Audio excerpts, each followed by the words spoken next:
आपके साथ मैं हूं शारिफ इब्राहिम। बुलेटिन की शुरुआत करेंगे। सबसे पहले बात करेंगे मधुपुर उपचुनाव को लेकर बैठक की। मधुपुर उपचुनाव को लेकर जेएमएम रेस हो गया। सीएम आवास पर आज जेएमएम कार्यकारिणी की बैठक हुई है। पार्टी के कार्यकारी अध्यक्ष हेमंत सोरेन की अध्यक्षता में यह बैठक हुई है। मधुपुर उपचुनाव को लेकर पार्टी ने रणनीति पर मंथन किया है। राज्य सरकार के 1.5 साल के कामकाज को आगे कर पार्टी चुनाव लड़ेगी।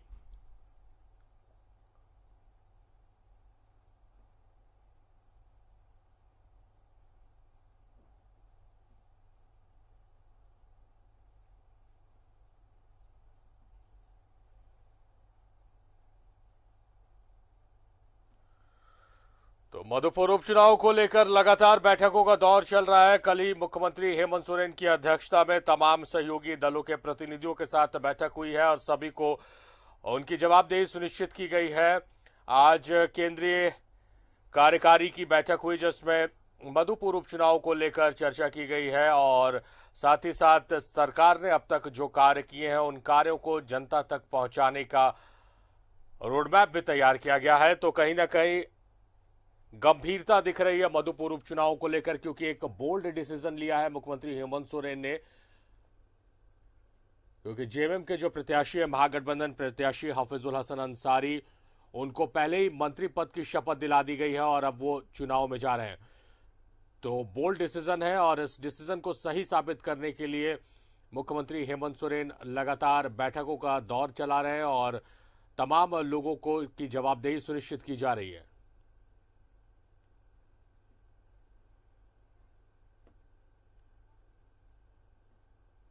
कल की बैठक में कांग्रेस, आरजेडी, वाम दल के तमाम नेता उपस्थित थे, मौजूद रहे और तमाम लोगों को अलग अलग कार्य दिए गए हैं।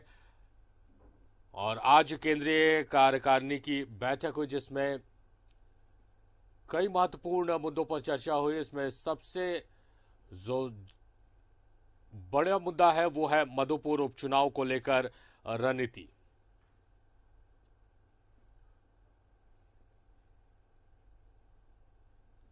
तो सीएम आवास में जेएमएम केंद्रीय कार्यकारिणी की बैठक उपचुनाव को लेकर मंथन किया गया है, रणनीति बनाई गई है।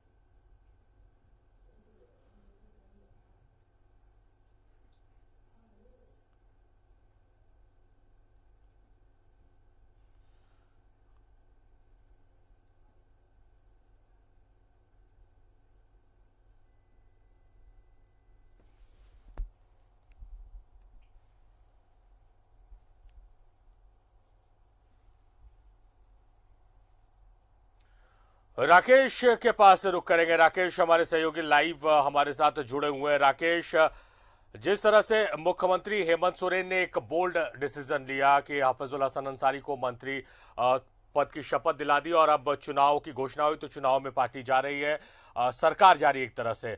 कल ही बैठक हुई है, तमाम जो प्रतिनिधि रहे हैं सहयोगी दल के उनकी, और आज केंद्रीय कार्यकारिणी की बैठक है। क्या कुछ जवाबदेही सुनिश्चित की गई है इस बैठक में तमाम नेताओं की?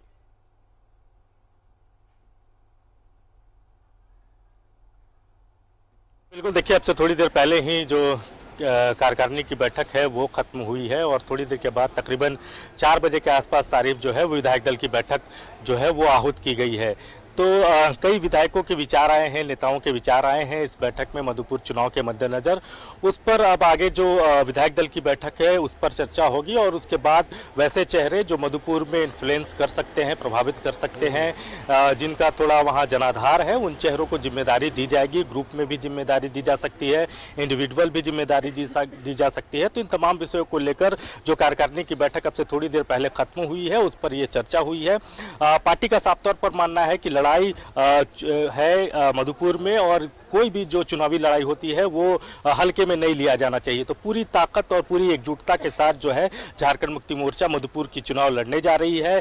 इसको लेकर पार्टी के अंदर में रणनीति तैयार किए जा रहे हैं। अभी एक फेज की बैठक हो चुकी है, उसमें कई तरह के सुझाव, कई तरह की रणनीति पर चर्चा हुई है। आगे जब विधायक दल की बैठक होगी तो उसमें कई सारी चीजें जो है कॉन्क्रीट वे में बाहर निकलेंगी कि किनको क्या जिम्मेवारी मधुपुर को लेकर दी जा रही है। ये दिलचस्प है कि पूरी जो यूपीए है वो एकजुट है इस चुनाव के मद्देनजर।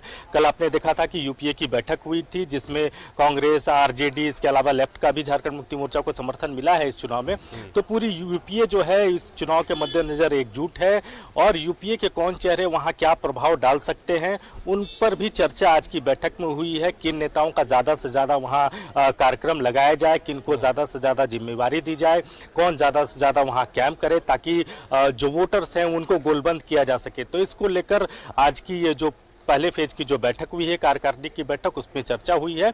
और अब जब विधायक दल की बैठक होगी तकरीबन 4 बजे के आसपास विधायक दल की बैठक बुलाई गई है शारिफ, तो उसमें कई सारी चीजें जो हैं, जो एक ब्लूप्रिंट आप कह सकते हैं झारखंड मुक्ति मोर्चा का मधुपुर उपचुनाव को लेकर, वो आपको पूरी तरीके से तैयार नजर आएगा।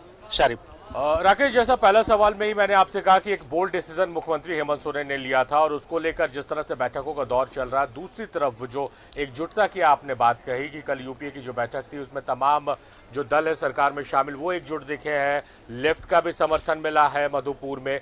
दूसरी तरफ जो एनडीए उम्मीदवार या बीजेपी के उम्मीदवार हैं गंगा नारायण, उनको लेकर जो माफ कीजिएगा जो बीजेपी की बातें आ रही है कि एनडीए चुनाव लड़ रही है, मगर आजसू की तरफ से ये देखने को नहीं मिल रहा है कि बीजेपी का उम्मीदवार अकेले वहां पर चुनाव लड़ रहा है।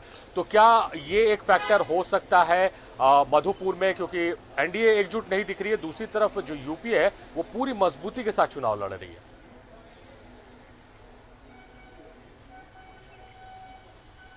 बिल्कुल, देखिए उसका कहीं ना कहीं साइकोलॉजिकल इम्पैक्ट तो पड़ेगा ही। और पहले अगर आप साइकोलॉजिकल तौर पर अगर इस चुनाव को देखें तो उसमें कहीं ना कहीं झारखंड मुक्ति मोर्चा जो है, महागठबंधन जो है वो भारी नजर आ रहा है।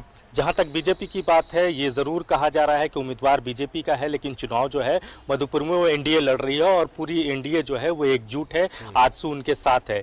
लेकिन जिस तरीके से आजसू ने इस चुनाव को लेकर अब तक खामोशी बरती है, खासतौर पर अगर आप देखें तो उनके जो उम्मीदवार थे बीजेपी के, जिनका नॉमिनेशन हाल में हुआ, आखिरी दिन ही नॉमिनेशन उन्होंने किया, लेकिन उस दिन आजसू का कोई चेहरा वहां मौजूद नहीं था।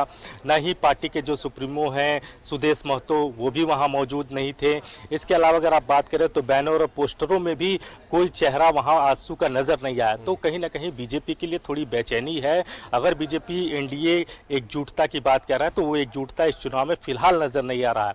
और जो बॉडी लैंग्वेज है, जिस तरीके से बातचीत हो रही थी, अभी कल ही हमारी सुदेश महतो से बातचीत हो रही थी शारिफ, हालांकि वो अनऑफिशियली बातचीत थी, लेकिन जो उनका जो बॉडी लैंग्वेज था, जिस तरीके से वो चीज़ों को रख रहे थे, उससे एक बात निकलकर साफ है कि आजसू की कोई सक्रियता इस चुनाव में नहीं रहने जा रही है। यानी आजसू का कोई चेहरा मधुपुर में आपको प्रचार करते हुए नजर नहीं आएगा, ये लगभग तय माना जा रहा है और हमारे सूत्र भी लगभग यही कह रहे हैं। जो वहाँ के जो बीजेपी के जो 2 बार के जो प्रत्याशी रहे हैं राज पलिवाल, उनका जिस तरीके से बीजेपी ने टिकट काटा, तो वहां भी भीतरघात का एक जो है वो आप कह सकते हैं कि वहाँ हो सकता है कि वहाँ भीतरघात हो और उसकी कहीं ना कहीं खामियाजा जो है वो बीजेपी को भुगतना पड़ जाए। तो ये तमाम तरह के फैक्टर्स हैं जिस पर आज की जो बैठक हो रही है, क्योंकि पहले फेज की ही बैठक हुई है, अभी विधायक दल की बैठक होनी बाकी है, तो इन तमाम फैक्टरों पर बातचीत हो रही है पार्टी के अंदर में। और एक कॉन्क्रीट निर्णय, एक कॉन्क्रीट स्ट्रैटेजी पार्टी की क्या होगी मधुपुर को लेकर, वो आने वाले दिनों में आपको नजर आएगा। खासतौर पर जब देर शाम जब विधायक दल की बैठक जब खत्म हो जाएगी, तब ये चीजें जो हैं वो साफ हो जाएगी कि पार्टी की क्या स्ट्रेटजी होगी। चलिए राकेश, पार्टी बेहद मजबूती के साथ आपको हम फ्री करते हैं, क्योंकि आपके पीछे मैं देख पा रहा हूँ कोई जी राकेश, आप कुछ बात करना चाह रहे हैं? नहीं, महुआ जी है जरा। बिल्कुल महुआ जी, क्या स्ट्रैटेजी बनी मधुपुर को लेकर? सबको जिम्मेदारियां दी गई कि सब लोग जाके भीड़ करके कोई फायदा नहीं है।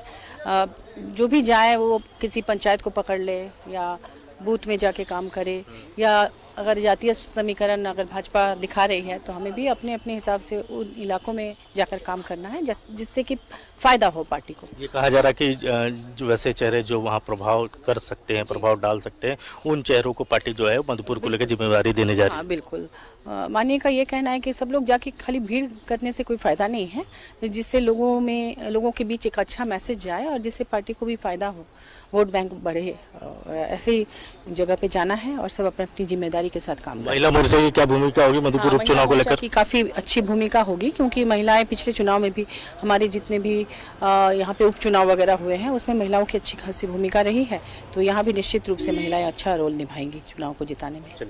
तो देखिए शाहरुख, वैसे चेहरे जैसे मैंने अभी थोड़ी देर पहले ही आपको कहा कि वो चेहरे जो वहाँ प्रभाव डाल सकते हैं उन चेहरों को जिम्मेवारी दी जाएगी। बहुत भीड़ भाड़ करने की जरूरत नहीं है, जैसा कि कार्यकारी अध्यक्ष और जो पार्टी सुप्रीम में है उनका आदेश है। तो यानी वो चेहरे जो थोड़ा इन्फ्लुएंस कर सकते हैं, जो प्रभाव डाल सकते हैं, उन चेहरों को ही पार्टी। जी राकेश, चलिए आप नजर बना के रखिए विधायक दल की बैठक पर, हम लगातार आपसे अपडेट्स लेते रहेंगे। फिलहाल आपका बेहद शुक्रिया, आप महत्वपूर्ण जानकारियों के साथ हमारे साथ जुड़े इस चर्चा में, आपका शुक्रिया राकेश। तो हमारे सहयोगी राकेश जानकारी दे रहे थे कि किस तरह से जो केंद्रीय कार्यकारी की बैठक हुई है उसमें यह निर्णय लिया गया है कि मधुपुर में भीड़ लगाने की आवश्यकता नहीं है, वैसे लोगों को जिम्मेदारी दी जा रही है जिनका प्रभाव मधुपुर में है।